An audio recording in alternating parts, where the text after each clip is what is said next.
Walker Bush as we await his state funeral at Washington's National Cathedral. Good morning. I'm Brett Baer, live in Washington. Welcome to our special coverage. Good morning, everybody. I'm Martha McCallum. A show of unity today in the nation's capital as former presidents gather to honor Mr. Bush's career and his lifetime of service to this country. We will see a parade of world leaders entering the cathedral behind us, the National Cathedral in Washington, D.C., as we remember the last president from the so-called greatest generation.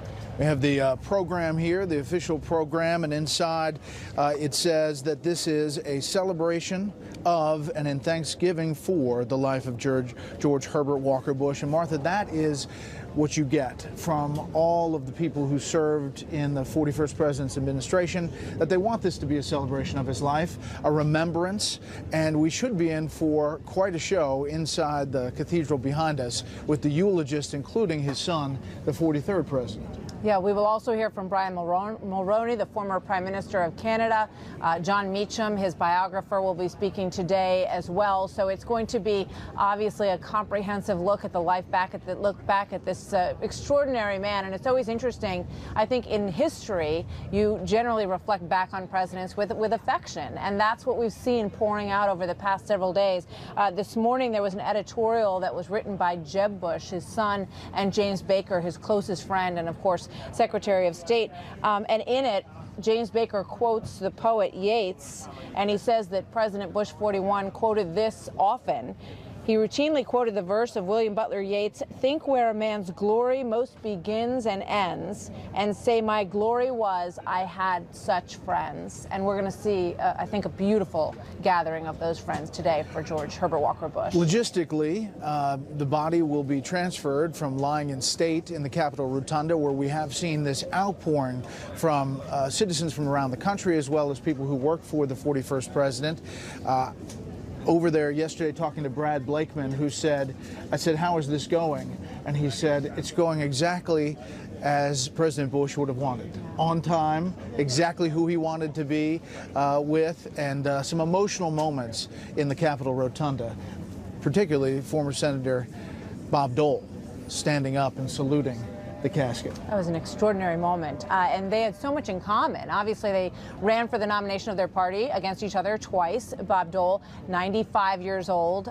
President Bush, of course, was 94 when he passed. But the same sort of spirit to be in the wheelchair and say, I'm going to not only attend, but I'm going to get up and I'm going to salute my friend and the former president of the United States. That was just really, I think, a moment that we will all always remember as we look back on truly the greatest generation of this country. And if there's anything bittersweet about today, there are a lot of things, but it's that we are witnessing, I think, the end of that generation. And there you see the shot of Senator Dole saluting the casket. You know, the images that we'll see today here at the Washington Cathedral, we've unfortunately just seen with the funeral of John McCain. Obviously in April, the funeral of Barbara Bush, not here, but saying goodbye to her as well. Let's talk about all of this with our colleague, Chris Wallace. Chris is the anchor, of course, of Fox News Sunday and is in our D.C. bureau. Chris, your thoughts on this day? Well, you know, an event like this really is kind of a statement, Brett and Martha, by the country, what they think of the person that we're saying farewell to, and to a certain degree by the deceased, because if it's a president, he has played a big role in planning his own funeral. That may sound a bit macabre, but that's one of the honors that's extended to any president, that he plays a big role and often decides who are going to be his eulogists, what music is going to be played, what readings are going to be given, and obviously because he lived to the ripe old age of 94, George H.W. Bush had a lot of time to plan this. So on the one hand, it's us saying goodbye to George H.W. Bush, Bush 41, but it's also him saying goodbye to us. And you talk about the ceremony. We do know the eulogist. One you didn't mention that I'm particularly looking forward to is Alan Simpson, the former senator from Wyoming, who was a very close personal friend of George H.W. Bush and laugh out loud funny. And I assume, even on a solemn occasion like this, that there are going to be moments in his eulogy that are going to be acerbic and funny and irreverent. And the fact that Bush 41 wanted him to speak at this august occasion is a statement that President Bush wanted that and wanted that message as part of his farewell. You know, Chris, this is the majesty of state. This is about as much pomp and circumstance as Washington can muster, other than an inauguration. And we've just seen it, but to hear the Marine Corps band, to hear the Navy choir, to see these images in the Washington Cathedral, it is something special. Oh, absolutely. It was interesting.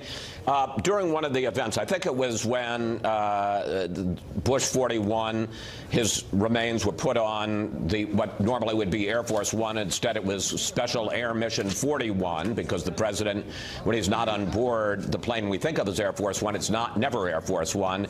And General Keane, our colleague, friend, former vice chief of staff, was talking with great pride about how beautifully the military did it.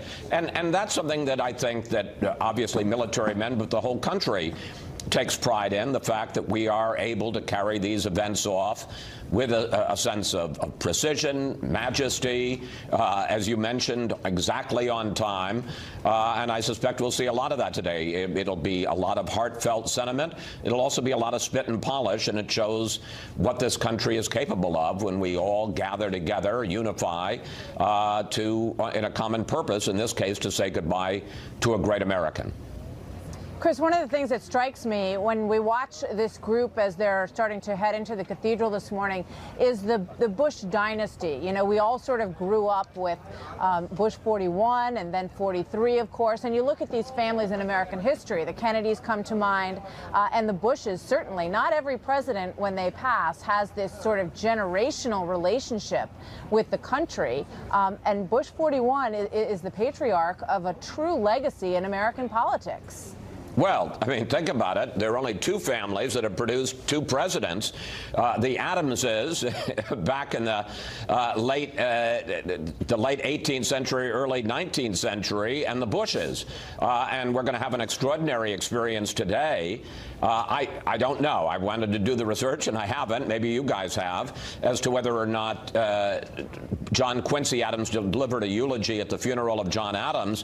But we're going to see something certainly that for the first time in our lifetimes, which is a president of the United States, George W. Bush 43, delivering a eulogy to one of his predecessors in office, Bush 41, who's not only a former president, but also his dad. And there's no question that'll be the emotional high point of this day, and an historical landmark, if you will. Yeah, our absolutely. research team, the Brain Room, says no. The okay, well, we talked about it. Apparently he wasn't aware that his father had passed. You know, due to the lack of communication in those days, he didn't even realize that his father had passed, and I believe he did not even attend his father's funeral. So that, you know, obviously this is going to be an extraordinary moment. And then you add to the family, you've got Jeb Bush, governor of Florida, Bush 41's father, who was a state senator from Connecticut as well. Just an ongoing legacy of service to the country as we watch the crowd as they begin to move in here. We are joined here on the set by Dana Perino, anchor of the Daily Briefing. Dana, of course, was press secretary for President George W. Bush. Dana, great to have you with us this morning as we head through this journey, look back and celebration, as we said, in the life of 41.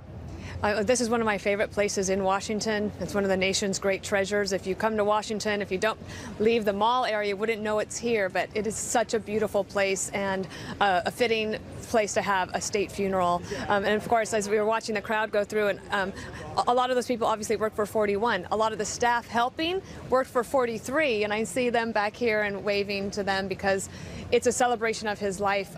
There's their immediate family, and then there's the Bush family, the Bush Republican family, and it's really wonderful to be here, and it turned out to be a beautiful day as well. There are the Maine folks, there's the Houston folks, yeah. There are the administration folks. He touched a lot of people throughout his lifetime, and most of them are in this building behind us today. Yesterday, I posted on FoxNews.com an article that it was from a former CIA officer. He just retired.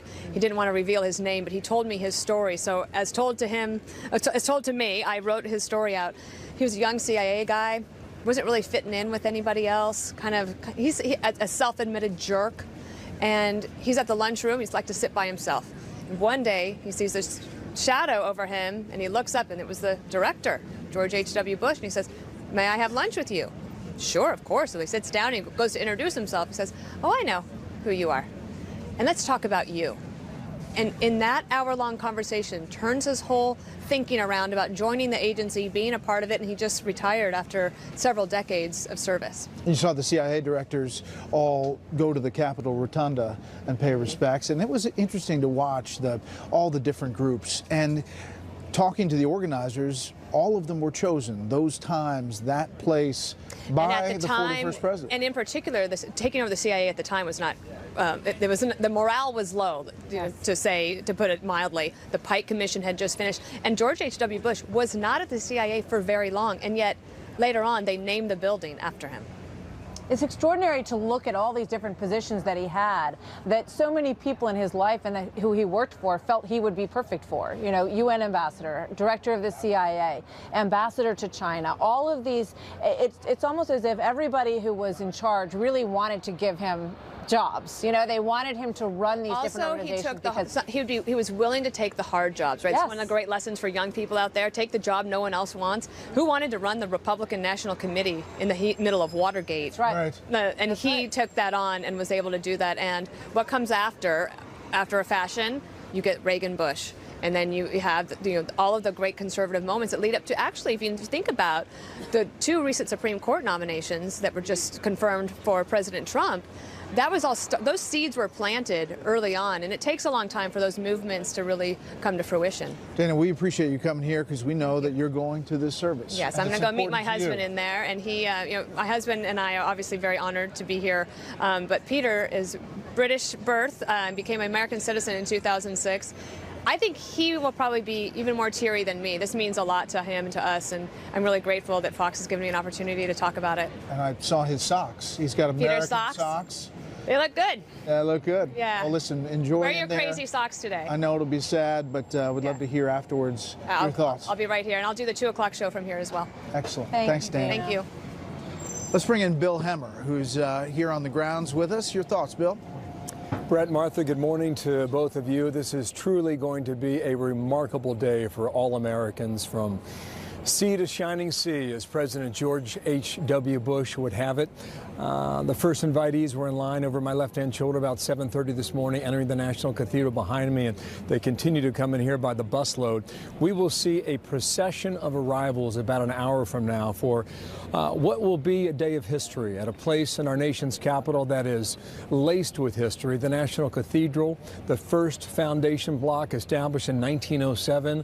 On hand for that, President Theodore Roosevelt, and the final block to complete the construction, 1990, and present for that was George H.W. Bush here at the National Cathedral. We have seen 4 state funerals, Presidents Eisenhower and Ford, President Ronald Reagan 14 years ago, and today President Bush. And I think the other thing that will be quite remarkable, as you and Chris Wallace and others have mentioned, is the eulogies by the former Prime Minister Brian Mulroney, the former Senator Alan Simpson, and when President George W. Bush, 43, eulogizes and says his final goodbye to his father and president, I believe will be a truly remarkable moment for everyone in America. So if you can, find yourself the best HD TV you can and carve out the next 4 hours of your life to watch some history that will have some amazing images and sounds here in Washington, D.C. Brett, Martha. Bill, You're right about that. A moment in history that we are all about to witness together. And joining us now, we're very pleased to have Condoleezza Rice, Secretary of State for President George W. Bush, joining us before you head in. So good to have you with us. Thank you very much for being here today. We just listened to Bill Hemmer talking about the lineup of those who will eulogize President Bush 41 today, and you're going to watch your former boss, W, as he's known, do that Big day for him. It's a big day for him, and it's a big day to remember as a country the presidency and the extraordinary contributions of George H.W. Bush. I was fortunate to be on his National Security Council staff, and he really is the epitome of a public servant. He taught me a lot about how to be a public servant. You know, you were on the National Security Council as the Soviet Union and Eastern Europe Affairs Advisor. This is during the dissolution of the Soviet Union, the reunification of Germany. I mean, Angela Merkel is here because she's saying how much the 41st president meant to Germany. Right. I'm so touched by her presence here. You know, the humility of this man was such that he rarely made it about himself. He never did. And he rarely even acknowledged how important his role had been in ending the Cold War peacefully. I remember the famous story when we went to the Oval Office after the Berlin Wall fell, and it was, Mr. President, you have to go to Berlin for Truman and for Kennedy. And he said, what would I do, dance on the wall? But he also said, this is a German moment and not an American moment. And I think that's what the Germans appreciated, was his faith in their democracy, his faith in their friendship and our alliance. And he managed to ease a great superpower to its end without really rancor or without danger, and that's extraordinary. It's fascinating because he also pointed out that he didn't want to rub it in the face of Gorbachev, and he didn't want to put him in a difficult position with the sort of iron guard of the Kremlin rebelling against that. And also with regard to the reunification of Germany, that was something that Bush 41 really nudged before some other leaders were quite ready for it. Not only leaders, but his staff. I remember when he said, well, Germany ought to unify, and we didn't yet have a position as a government on German unification. And Brent Scowcroft said, well, I guess we do now. We're for it. And then we could work to bring others along. And it's really important to remember that for Margaret Thatcher or for Francois Mitterrand, who had been children during the war, it was hard to imagine a unified Germany that could be a peaceful and democratic Germany. And George H.W. Bush really led them to that place through his personal diplomacy, through his reassurance, through his lack of wanting to dance on the grave of the Soviet Union. He allowed Gorbachev to take really difficult decisions along the way. And so we just can't overestimate the role that he played at that time. You know, we're talking this week about his accomplishments, both in foreign policy and during his whole term domestically. But a lot of what we're hearing are the stories about his humanity.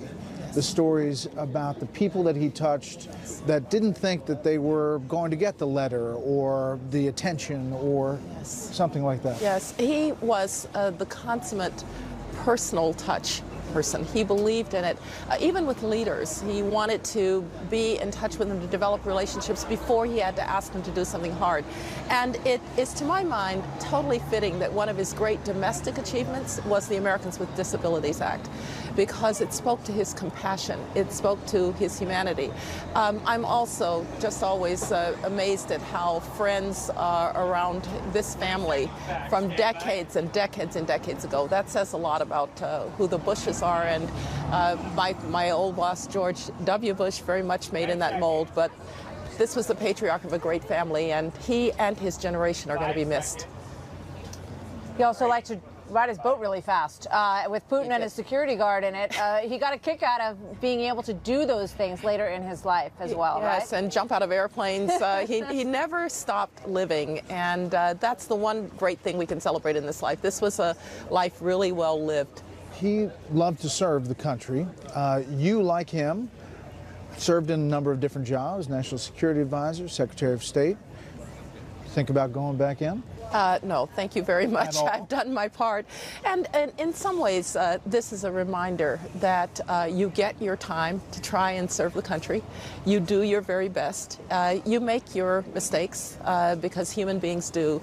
But what George H.W. Bush stood for, and reminds all of us who had the honor to be in public service, is that you have to have a deep and abiding love for America, a belief in what America can achieve, a belief in what what America is, both at home and abroad. And the fact that there are so many people here, they'll be here from Kennebunkport and from Houston, they'll be here from his time in the Northeast, and they'll be here from across the world, because that's the way that he touched people as a public servant. If we can get to the end of our lives and think that we've done that, it's enough. Secretary Rice, we appreciate your time. Thank you. Thanks Pleasure to be with so you. Much. Wonderful to have you with us this morning. Thank you. So this is a day that we will watch as America mourns across the country. We have federal offices closed, the post office is closed, the market is closed today. They may be thankful for that after yesterday. That's right. America in mourning as the nation prepares to say goodbye to the former President George H.W. Bush. His casket will soon depart Capitol Hill en route here to the Washington National Cathedral. We have a lot more guests and special coverage coming up to honor his legacy as our special coverage continues live on Fox News Channel.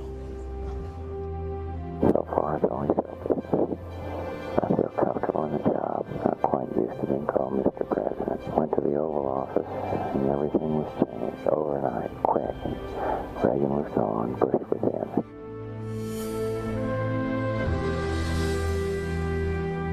in. This program. State Sergei Kislyak. The information that Flynn provided to Mueller's investigation as part of that cooperation deal is spelled out in an addendum to the sentencing memo.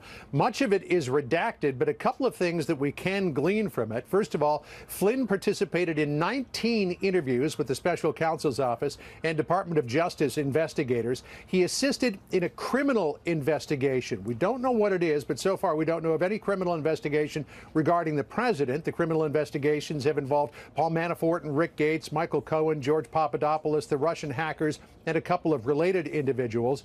Flynn also insisted in the collusion investigation by providing information about his contacts with the Russian ambassador, the content of which we have known for a long time. There is one very large redacted section that starts off saying Flynn provided useful information concerning, and then the rest of that is a mystery, so we don't know what's involved there. One other hit that we can take from this addendum is that there may be more to come, because citing his cooperation, the special counsel says some of that benefit may not be fully realized at this time because investigations in which he, Flynn, has provided assistance are ongoing.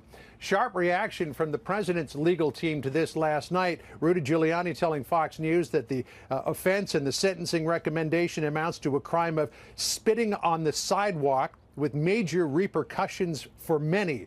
Giuliani says there's nothing in the sentencing memo to suggest collusion and denounced the Mueller team's treatment of Flynn by saying that they are a group of overzealous media-inspired prosecutors.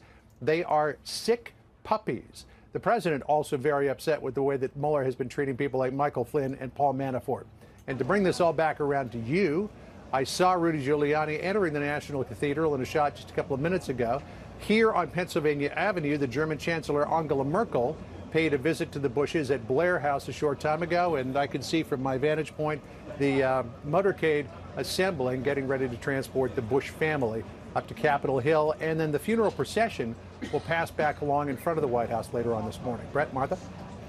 John Roberts live on the North Lawn. John, thanks. Let's bring in Chris Wallace, who is back in the studio. Chris, your thoughts on the news that we got last night as this sentencing memo for General Michael Flynn was released? Obviously, everybody going through that with a fine-tooth comb today. Yeah, it's a little hard to go through it because, as somebody said, all the good parts are blacked out. But obviously, it must be concerning to the Trump legal team. We don't know exactly what he said. We don't know really at all what he said.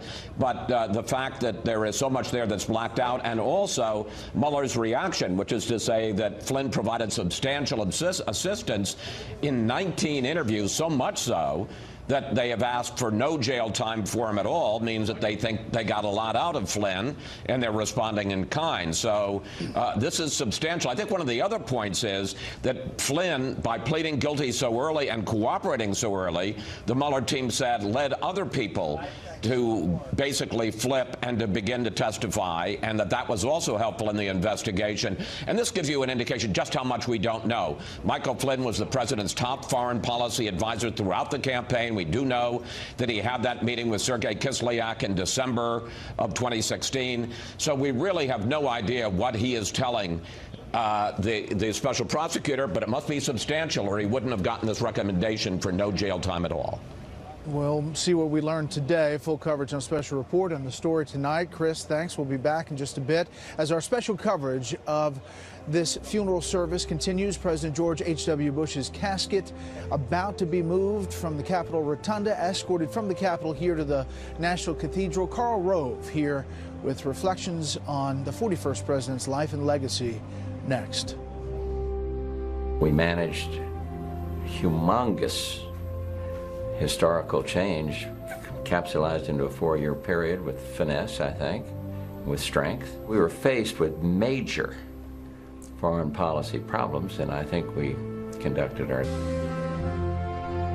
George H.W. Bush. This after yesterday's massive sell-off, the Dow plummeting nearly 800 points. The last time the markets closed to honor the death of a president was for Gerald Ford back in 2007. You know, one of the things that we talked about are all the people who worked for the 41st president who had this special feeling. I'm wearing this flag pin. This is the Secret Service flag pin. And the Secret Service tweeted out yesterday, everyone's thoughts are on President Bush, and we wanted to share a memory. In 2013, Timberwolf, that was his name, learned that a 2-year-old son of an agent on his detail was diagnosed with leukemia. The detail was going to shave their heads, and you can see what happened in classic 41 manner. He shaved his head, as did all of his Secret Service detail, and you talk to those folks, every person, to a person, says the humanity, the humility, and the honor of the 41st president was something that they truly couldn't even behold. A lot of them will be here today, and they are in the second car behind the casket as it will make its way here to the Washington Cathedral. I mean, it's an amazing legacy of love and of feeling other people's pain without really wearing it on his sleeve. You know, it was often that behind-the-scenes gesture, and, you know, sometimes people do nice things to get credit for them, and he was not of that ilk. Karl Rove joins us now, former White House Deputy Chief of Staff to President George W. Bush and a close family friend, obviously, of all the Bushes, and a Fox News contributor. Karl, wonderful to have you with us on this really special day. Really special. Great moment in American history. One president eulogizes another president, and it's his father. Yeah, what about this moment, and particularly that eulogy? For 43, he's obviously been working on it for quite some time. Obviously, they knew this day would come. Talk about that and his thought process. Well, I talked to him Saturday, and he has been working on it for a while, and he's done it alone. He said, I don't want a speechwriter. I want this to be the expression of my heart about my father. And so I'm looking forward to it today. I think it'll be intensely personal. I think it'll be funny at points, poignant, but it's going to be an expression of him about his father. You were talking about the outpouring that you expect in Texas as well, the students there. And it's so interesting because when he was president, it was always discussed how patrician he was, that he was a New Englander, that he had gone to Andover and Yale, but he adopted his home state as Texas in such a complete way, Karl. Yeah, look, like a lot of people in our history, he came from the East and lit out for the West to start a new life. I mean, think about it. He goes to Phillips Andover, goes to Yale. His father is a big muckety-muck with the then the biggest financial firm in America, Brown Brothers Harriman, and he could have easily slid into that life. And instead he goes and becomes an oil field tool salesman, first in Bakersfield, California, and then shortly thereafter, Odessa, Texas, and Midland, Texas. Lives a modest life and learns the oil business from the bottom up so he can start his own oil company. And so he's a Texan. He may have been, he was born in Milton, Mass, but he got to Texas as soon as he could. You know, we're talking about the pomp and circumstance here, but there's going to be pomp and circumstance there that has been planned out as well. Well, first there'll be the service at St. Martin's, which they attended, which the Bushes attended. The rector there is a friend of mine, Russ Levinson. He has been an enormous source of spiritual comfort for the Bush family for years. He'll preside over it, and then they're going to take the president's body to Spring, Texas, nearby Houston, and put it on a train to go to College Station, 90 miles away. The train engine was painted about a decade ago, 7 or 8 or 9 years ago, in the colors of Air Force One, and the train's designation is 4141. And that train is going to take his body to College Station, to the campus of Texas A&M, which he loved. The students there love him, and he loved the Aggies. Literally every night since Friday night, there have been memorials, candlelight vigils, by hundreds of students on the campus every night. And there he'll be taken to this beautiful grove of trees alongside a lovely lake that he used to fish in when he'd go up to the library, and he'll be interned next to his wife Barbara Bush and his daughter Robin. That is quite something, and it's going to be quite something here for this service. We should point out that you are just obviously very brave without a coat. We've got blankets. We've got. I'm a Texan. I'd like to say that it was because I was born in Colorado and I'm a Texan, but it's because I had to leave my coat in to hold my seat. Oh, there you go. There you go. Carl, thank you so much. Carl, so good to have you with us. I can see that you are feeling very emotional today, and we'll be thinking about you and all the members. Read my column in the Wall Street Journal tomorrow, and you'll see how emotional I've been getting. We'll look forward to that. Thank you so much, Thanks, Carl. Thank you. Thank you. So any moment now, the Bush family will depart from the Blair house where they have been staying. We also witnessed a really nice moment last night between President Trump and the First Lady as they were greeted by George and Laura Bush outside on the steps there. They had never met before, which is extraordinary that we got to witness that moment, given all of the history, but a very nice moment indeed. And this is sort of the official guest house, obviously, of the White House. So they are in there getting ready to head this way, Brett. And it'll be a massive escorted motorcade escorting George Herbert Walker Bush to the National Cathedral behind us. We'll bring it to you live as it happens in special coverage on Fox News Channel. You can see I'm hobbling down the hall with my cane. People say, look at this old idiot. They think he's going to go out and make a parachute jump. I am. Just because you're an old guy, you don't need to sit around sucking your thumb drooling in the corner. Old guys can still do stuff. And it brings out the fact that old people can still do interesting things, scary things, exciting things.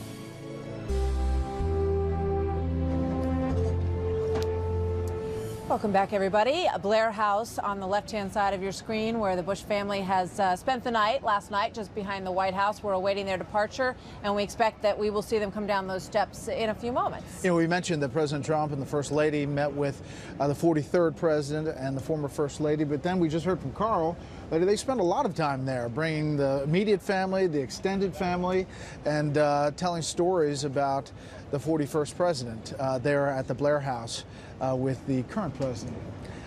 You know, we've heard over the past couple of days a lot of personal remembrances of people getting letters written from President George H.W. Bush.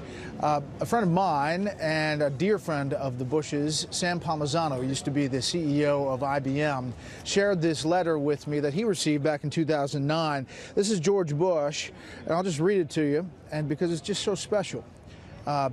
I cannot single out the one greatest challenge in my life. I've had a lot of challenges, and my advice to young people might be as follows. 1, don't get down when your life takes a bad turn.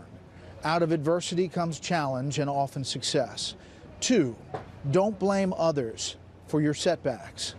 3, when things go well, always give credit to others. 4, don't talk all the time. Listen to your friends and mentors and learn from them. 5, don't brag about yourself. Let others point out your virtues, your strong points. 6, give someone else a hand. When a friend is hurting, show that friend you care. 7, nobody likes an overbearing big shot. 8, as you succeed, be kind to people. Thank those who help you along the way. 9, don't be afraid to shed a tear when your heart is broken because a friend is hurting. 10, say your prayers. George Bush. Boy, it is hard to imagine better advice for life and a better summation of who Bush 41 was. I mean, that letter really encapsulates him. Let's bring in Ed Rollins, former Reagan-Bush campaign manager and a Fox News contributor. Ed, listening to that, your thoughts? Well, that's the epitome of George Bush. George Bush was a wonderful human being. He had legions of friends all over this country. No politician I've ever known, including Ronald Reagan, who I love dearly. Ronald Reagan was a little bit more of a loner. George Bush was about people, about friends, and every single person that he ever touched remembers him. Many have those kinds of notes from him. That one, not quite as elegant as that one, but he always looked out for the little people. He cared very deeply about this country. As I always described it, Ronald Reagan was sort of the architect and the builder, and George Bush was the finisher. He came in and completed the the Reagan mission of changing the world, and it was a superb ally to Ronald Reagan. Was never one moment of disloyalty ever in the 8 years he was the vice president, and obviously he was not quite the campaigner that Reagan was, but he certainly was a man with a resume as strong as anyone will ever serve in the presidency had, and I don't think anyone will ever follow with that kind of a resume again. It's interesting. Some of the advice in that letter, Ed, comes directly from President Bush's mother, who told him not to talk too much, to listen to what other people were saying, and not to brag. And clearly, her lessons had a huge impression on him. We're looking at Vice President Al Gore walking in, the former vice president, making his way into the cathedral right now, Ed. You know, at the end of the day, he had ambition, as anybody who wants to be president has to have, and you know, he got appointed to the vice presidency, and did everything he could from that perspective forward to be the heir apparent to Reagan, and did a very effective job. And Reagan basically put his arm around him and said, "This is a man I want to carry on." And that was the difference between someone like Bob Dole and Jack Kemp and others who also ran for president in 1988. Talk about the bipartisan effort. We're looking at John Lewis, congressman, civil rights leader, coming in. There are a lot of Democrats and Republicans from years and years and years who will be at this service today. There are few presidents who could reach across the aisle like the 41st president. Well, he'd been a member of Congress. He served 4 years in the Congress to sort of start his career. And he wasn't a hater. You know, he was a man who basically liked people, enjoyed their company, respected their points of view, and again, his staff was very loyal to him.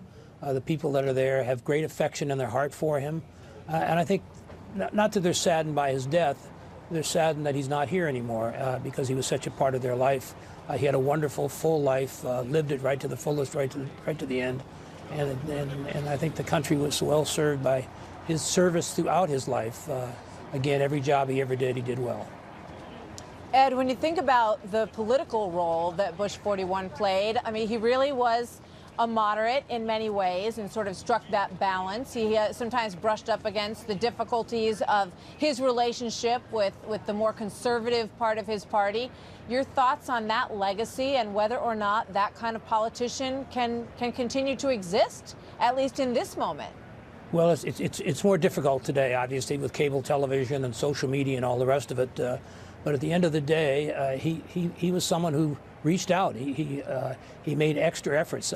One of the problems, when I was the White House political director for President Reagan, one of the problems he had, he'd go up as vice president, and he'd play racquetball a couple days a week on the Hill.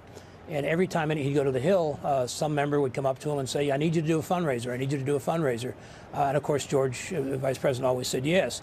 So they came back to where his schedule was so full of events for members that he couldn't do the kinds of things he had to do. So I had to take over the role of being no. So he'd always say, "I want to do an event for you, but go talk to Ed Rollins. He's in charge of the schedule." So I became Mr. No, and he was Mr. Yes. And that just shows the kind of person he was. So I didn't end up being very popular, and obviously he was well loved.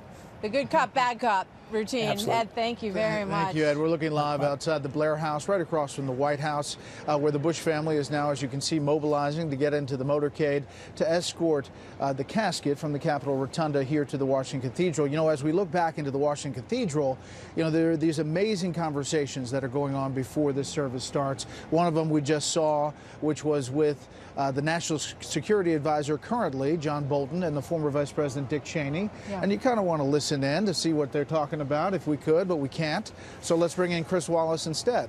Chris, your thoughts? Well, that's kind of a pale substitute. You know, it is interesting, and I was looking at that same picture as you guys were, and just as a matter of reality, it is neither good or bad. It just is.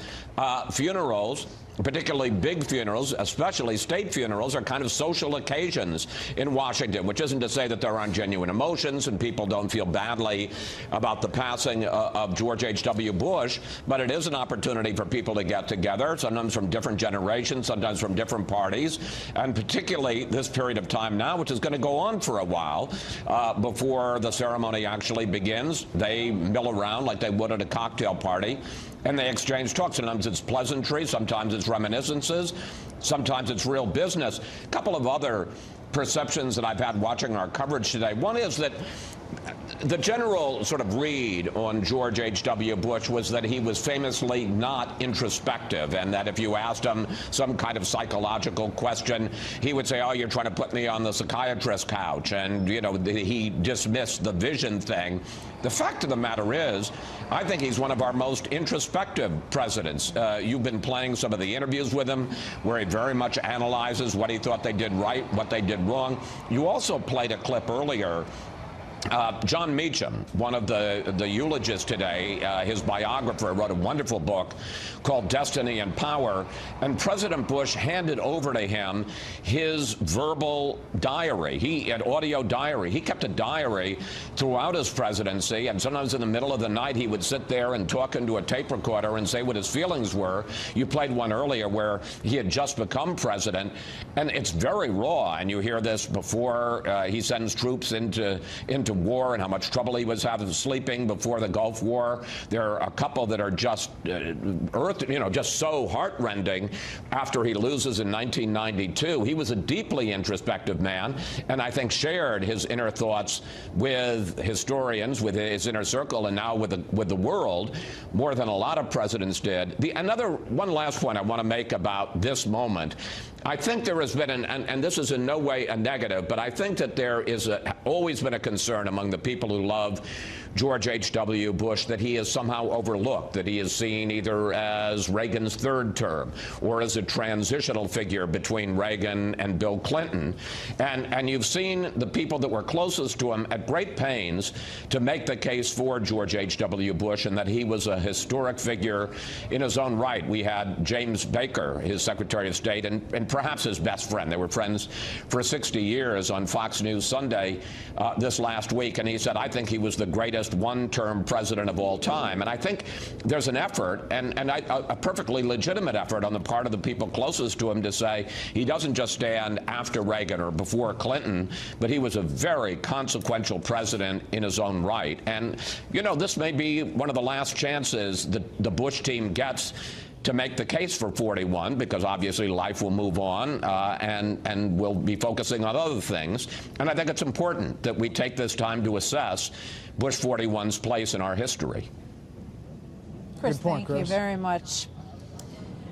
You know, you talk about the record, the diary that he kept. You know, today we have tweets, and the president has said that he's very much looking forward to being with the Bush family today, and he will be heading here soon. We'll see every living president, we believe, in that front row moments from now. The final journey of the 41st president.